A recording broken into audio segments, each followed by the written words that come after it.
When people talk about spaghetti westerns, the first name everybody goes to is Sergio Leone, right? It makes sense, of course. The guy pretty much invented the whole thing back in the 60s with Clint Eastwood and the Dollars trilogy. But here's the thing. He wasn't the only one making these movies. There's actually a bunch of other spaghetti westerns from that era that are every bit as good. They've got the same dusty towns, the same morally questionable heroes, sudden shootouts, but each one's got its own twist. So today, we're going to go through 10 amazing spaghetti westerns that Sergio Leone didn't direct. First up, we've got Face to Face, directed by Sergio Solima, the third Sergio in the spaghetti western trio, right after Leone and Corbucci. The movie's about a quiet, nerdy history professor named Brad Fletcher from Boston University. Guy's not doing great, he's got tuberculosis. So he moves west for some fresh air, but immediately gets tangled up with Bennett, a notorious outlaw. And pretty soon, Fletcher's not a quiet professor anymore. He basically turns into a ruthless, violent criminal himself. What's cool about this movie is it takes the usual spaghetti western stuff, the violence, the shootouts, but gives it a deeper twist. It's about how a good person can completely change depending on where they are, what happens to them, who they're around. Sounds a bit like Breaking Bad, only this one came out 40 years earlier. Plus, you've got some fantastic performances from Gian Maria Volonté and Tomas Milian as Fletcher and Bennett, and as always the score, this time by Bruno Nicolai and Ennio Morricone, is just perfect. Next is Day of Anger. It's set in a grimy little town called Clifton, where we meet a young guy, Scott Mary. He's basically the town nobody. Everyone walks all over him, treats him like dirt. Until Frank Talby shows up, a mysterious gunfighter who sees potential in Scott and decides to train him. So Scott goes from being a street cleaning loser to a total badass gunslinger. Tonino Valeri directed this one, and it starts out as your typical Western but slowly builds toward a huge final showdown about justice, loyalty, and revenge. Lee Van Cleef is absolutely magnetic as Talby, one of his best roles, easy. And Giuliano Gemma totally sells the transformation from underdog to hero. Definitely a classic outside the usual Sergio Leone stuff. This one came out after the main spaghetti western boom, but trust me, it's just as good, maybe even better. Keoma is a gunslinger who's half Native American, and he comes back home after the Civil War to find out the town's controlled by a bandit named Caldwell. Even worse, Keoma's own brothers have sided with the bad guy, so he decides he's going to fight back. What really makes this one special is how director Enzo Castellari handles it. It's got all your usual revenge plot stuff, shootouts, fistfights, all that, but it feels way more poetic, way more emotional. And Franco Nero's performance as Keoma is amazing. Critics loved it, said he basically carried the whole movie, really just a great late-entry spaghetti western.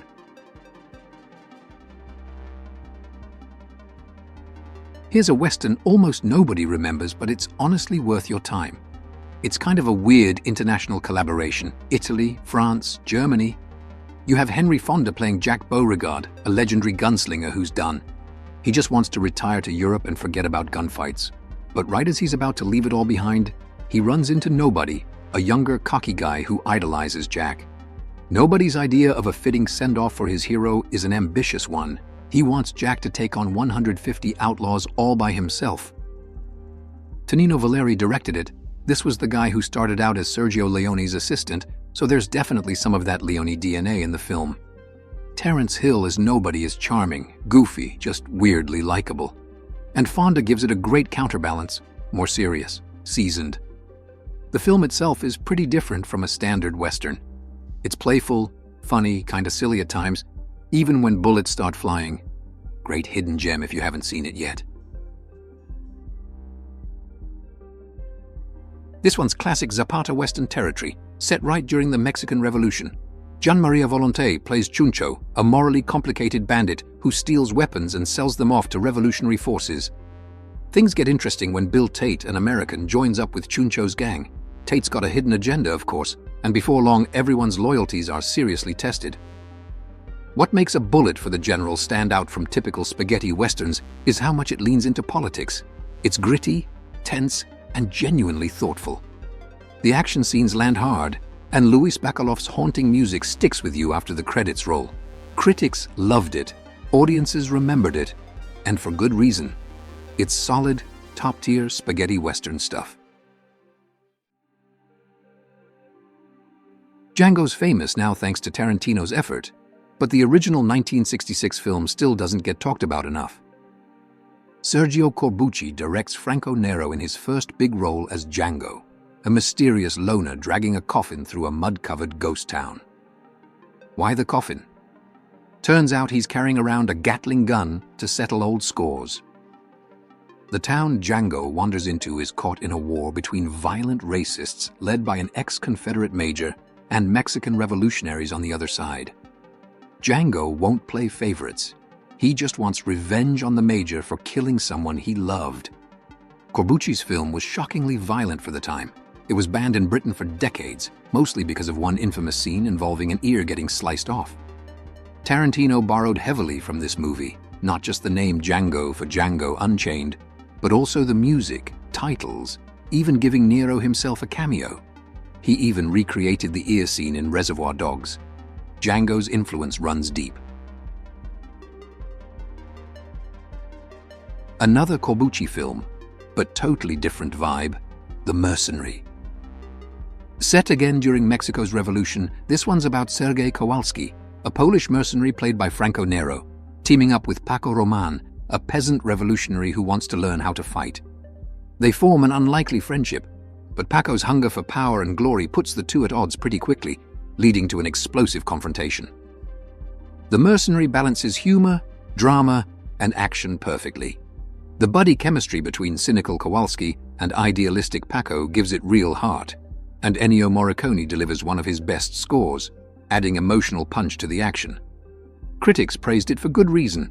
It's smart, exciting, and surprisingly funny. If you've missed it so far, definitely put this one on your watch list. This one's basically the revenge western done exactly right. Starts out with a young kid, Bill, watching his whole family get murdered by a gang. He sees their faces, memorizes every little detail. Fast forward 15 years, he's trained himself into a total badass gunslinger, ready to hunt these guys down. And that's where Lee Van Cleef comes in, playing a shady guy named Ryan who's got his own reasons to go after these same outlaws. So they team up. A revenge story like this isn't exactly rare in spaghetti westerns, but Death Rides a Horse pushes it a step further. It's not just shootouts and badassery. You see how this stuff really messed these guys up. Lee Van Cleef's great. He'd already crushed it in classics like The Good, the Bad, and the Ugly, and for a few dollars more.